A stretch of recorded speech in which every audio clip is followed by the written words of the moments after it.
জ্বালানি বিতরণ ব্যবস্থায় শৃঙ্খলা ও স্বচ্ছতা আনতে মোবাইল অ্যাপ ভিত্তিক ফুয়েল পাস চালুর কার্যক্রম শুরু হয়েছে। বৃহস্পতিবার ৯ এপ্রিল বিদ্যুৎ, জ্বালানি ও খনিজ সম্পদ মন্ত্রণালয়ের এক বিজ্ঞপ্তিতে এ তথ্য জানানো হয়।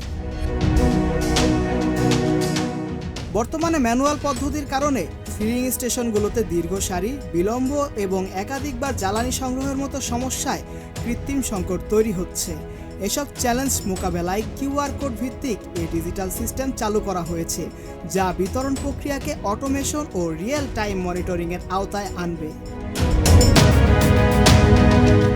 প্রাথমিকভাবে ঢাকার তেজগাঁও ট্রাস্ট ফিলিং স্টেশন ও আসাদ গেটের সোনার বাংলা স্টেশনে মোটরসাইকেল চালকদের জন্য এটি পরীক্ষামূলকভাবে চালু হয়েছে। এই সিস্টেমে বিআরটি-এর ডাটাবেস সংযুক্ত থাকবে, ফলে বরাদ্দ, যাচাই ও বিতরণ সহজ হবে। স্মার্টফোন না থাকলেও ওয়েবসাইটের মাধ্যমে নিবন্ধন করে কিউআর কোড ব্যবহার করা যাবে। সফল হলে পর্যায়ক্রমে সারা দেশে এটি চালু করা হবে। মোহাম্মদ সেজান, প্রজন্ম 24।